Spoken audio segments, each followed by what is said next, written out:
Good morning everyone, today we're going to be talking about what Yuya Kimura said in the NGS headline, because he did say something that was a little bit concerning to a lot of people because of some translation errors, and I just want to set things straight because I did talk to a lot of my Japanese friends and they kind of told me what the Japanese livestream said versus what the English livestream said, and there are some conflicting things. So in today's video I'm going to be ironing out a lot of those miscommunications.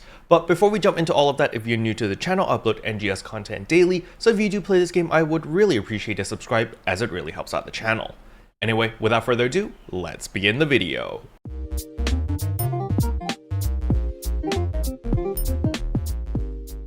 So the very first thing I want to clarify is during the NGS headline, there was a segment when Yuya Kimura came onto camera and basically apologizes for the slow release of new content, as well as explains why they had so much difficulty. However, right after he talks about all of that, he adds this phrase right here. There will be no big changes in our strategy going forward, but I wanted to take this opportunity to speak to everyone because, as I mentioned, we have now completed the release of the main content of NGS planned since its inception, and with the game's second anniversary approaching, I wanted to express my gratitude to everyone again. And because of the way it was worded in English, a lot of people assumed that Kimura was actually talking about the slow pace of content, that nothing's going to change regarding content. It's still going to be the same slow paced, drip fed content type of style moving from episode 2 onwards. However, that is not actually the case, because if we look over here, this is the Japanese script. Someone transcribed it, which is very nice, and we were able to translate it into English. And what Kimura actually said is, as NGS management policy, we leave the communication of the new information to users to Hiro Arai and many other public relations staff.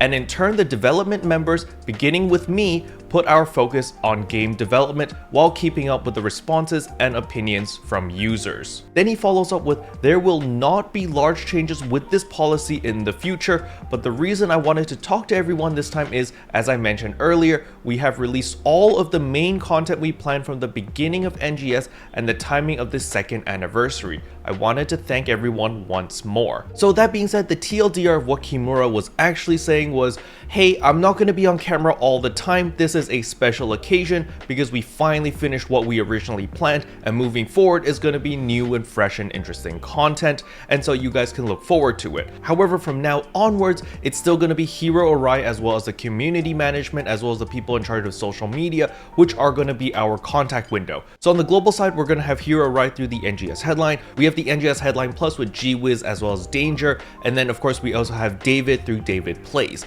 These three are the main contact windows that we have on the global side, and then of course we do have the official Discord where you can contact them there because they do have like a feedback section as well as a developer note section where we can get information and understand a little bit more on what's going on in NGS. Hopefully this clears things up for most people, because I know a lot of people were very upset when they heard that they weren't going to be changing anything, because the way it sounded on the English side of things was, hey, our content release cycle is not going to be changing, it's still going to be the same slow paced cycle, and yeah, we don't see an issue with it. And so I understand why so many people were very upset about it. However, as usual, it was just a translation error or a miscommunication, so I really do hope that in the future Sega steps up and can just totally avoid this problem if they just have some proofreading or something along those lines, so that this level of miscommunication doesn't happen again in the future. Special thanks to all the members for supporting the channel. It really means a lot to me. Thank you again. But yeah, that's all I wanted to cover in today's video. Hopefully you guys found it helpful. If you did, I would appreciate a like and a subscribe, and I'll see you guys in tomorrow's video. Bye!